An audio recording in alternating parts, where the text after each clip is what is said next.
मैं बड़ा हैरान था जब लोगों से मिलने का मौका मिलता है, 80% लोग आकर बोलते हैं मुझे आत्मा में बढ़ना है, मैं आत्मा में बढ़ना चाहती हूं।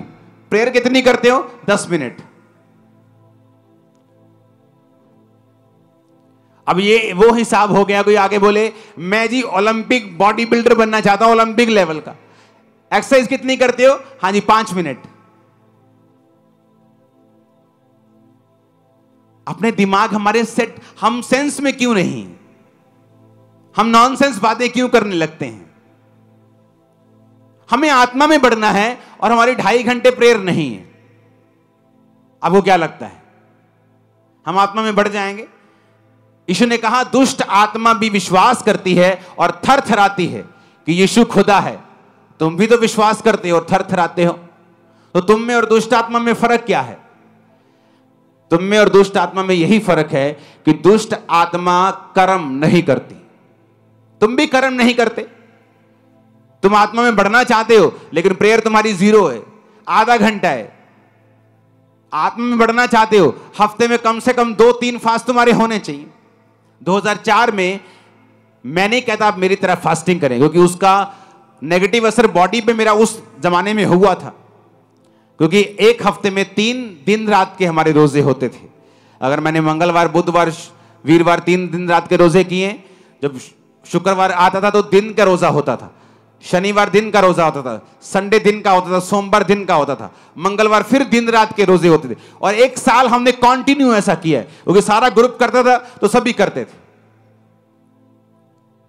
और लोगों को आज आत्मा में बढ़ना है आधा घंटा प्रेयर करके, लोगों को आज आत्मा में बढ़ना है बिना फास्टिंग के, आत्मा में बढ़ना है बिना बाइबल पढ़े, यह पॉसिबल नहीं। आपको प्राइस पे करना पड़ेगा। अब यहां पे दाऊद जो था उसने कहा कि ये खतना रहित फलिश्ती भी उसी शेर भालू के समान होगा। ऐसी ओडेसिटी, ऐसा दिलेरी कैसे? क्योंकि दाऊद को मालूम था कि परमेश्वर मेरे संग है। जोर से हालेलुया बोलो। अब 2 तरह के लोग हैं जिनकी लाइफ से गोलियत नहीं जाएगा। पहले वो जिनका परमेश्वर के साथ कोई संबंध नहीं, जो है तो क्रिश्चियन, आते तो चर्च हैं लेकिन प्रेयर नहीं करते, पाप में है, अपनी मर्जी करते हैं।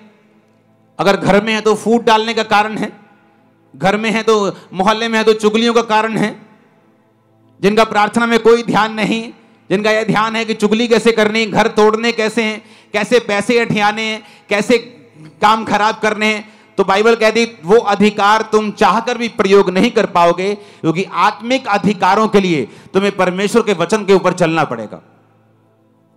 तो पहली तरह के वो हैं जो परमेश्वर के साथ कोई भी संबंध नहीं रखते हैं, और इसीलिए जब गोलियत उनके सामने आता है, वो शाऊल की तरह है तो क्रिश्चियन, है तो मसा किए हुए थे, कभी राजा थे, लेकिन अब टांगे कांपती हैं शैतान के सामने। क्यों? क्योंकि परमेश्वर के साथ संबंधों को तोड़ चुके हैं। और परमेश्वर ने बताया दूसरे तरह के वो लोग हैं जिनकी लाइफ से गोलियत नहीं जाता, जो दाऊद की तरह परमेश्वर के साथ संबंधों में तो हैं लेकिन कभी भी घोषणाएं अपनी जिंदगी के ऊपर, परिवार के ऊपर, बिजनेस के ऊपर, बच्चों के ऊपर नहीं करते, कभी नहीं करते। पहला वो जो शाऊल की तरह है, वचन छोड़ चुका है, संगति छोड़ चुका है, पाप में है, फोन का यूज गलत करता है, सब तरह के गलत काम करता है, प्रभु के साथ कोई समय नहीं है उसका। पहले तरह के वो हैं। जब वो अपने अधिकारों का प्रयोग करने के लिए शैतान के सामने जाएंगे तो वो शर्मिंदा होंगे, क्योंकि तुम्हारे चाहने से कुछ नहीं होता। अगर चाहने से सब ठीक हो जाए तो दुनिया में कोई मरे ना, अगर चाहने से सब दुष्ट आत्मा चले जाएं तो दुनिया में कोई भी दुष्ट आत्मा से ग्रसित ना हो, कोई गरीब ना रहे, कोई श्राप में ना रहे। चाहने से कुछ नहीं होता। लाइफ तुम्हें वो नहीं देती जो तुम डिजर्व करते हो, लाइफ तुम्हें वो देती है जिसके लिए तुम फाइट करते हो। आमीन, हालेलुया। ऊंची आवाज में हालेलुया बोलो। कई बार आप लोग देखते हैं और आप सोचते हैं कि यार ये आदमी नाटा सा है, इसकी वाइफ कितनी अच्छी है, ये इसका हस्बैंड कितना अच्छा है, क्योंकि उन्होंने उन चीजों के ऊपर अपने अधिकारों का प्रयोग किया है, कब्जा किया है। श्रापों को डांटा है, प्रेयर की है, प्रभु से इंटरवेंशन मांगी है, प्रभु से मध्यस्थता मांगी कि परमेश्वर तू दखल दे हमारे जीवनों में। इसलिए कहा जाता है कि आप वो नहीं पाते जो आप डिजर्व करते हैं।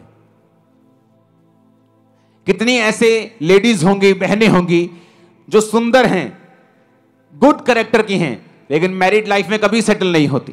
क्या वो डिजर्विंग नहीं है? उनसे कम पढ़ी लिखी, कम सुंदर, अच्छे हस्बैंड को पाके बैठी, क्योंकि लाइफ आपको वो नहीं देती जो आप डिजर्व करते हैं। लाइफ आपको वो देती है जिसके लिए आप लड़ते हैं, फाइट करते हैं। आज आपके घुटनों में ताकत आएगी लड़ने की यीशु मसीह के नाम में। मैंने कहा आपके गलों में ताकत आएगी आत्मिक यीशु के नाम में। आमीन ऊंचा चाहिए। तो पहली तरह के लोग आपको समझ आ गए, क्योंकि अगले 4 हफ्तों तक हम डिक्लेरेशन करेंगे। लेकिन उससे पहले मैं ये चाहता हूं कि हम सेटल हो जाएं आत्मा में, हम चीजों को समझ जाएं, क्योंकि अगले 4 हफ्ते जब डिक्लेरेशन के साथ प्रार्थनाएं होंगी, मैं आपको बता रहा हूं, मैंने हेवन को आपकी लाइफ के ऊपर ओपन होते हुए, शैतान के गढ़ों को टूटते हुए, गोलियत को आपके पांव पर गिरते हुए, बड़े बड़े गोलियत को गिरते हुए, आपकी लाइफ में सब रुके कामों को निकलते हुए मैंने देखा है। मैंने सब मौत की आत्माओं को आपके कदमों में झुकते हुए देखा है, एक्सीडेंट को कैंसिल होते हुए देखा है, डाइवोर्स को कैंसिल होते हुए देखा है, बीमारियों को निकलते हुए देखा है। आमीन। मेरे को खड़कने वाला चाहिए शैतान के खाना। हालेलुया।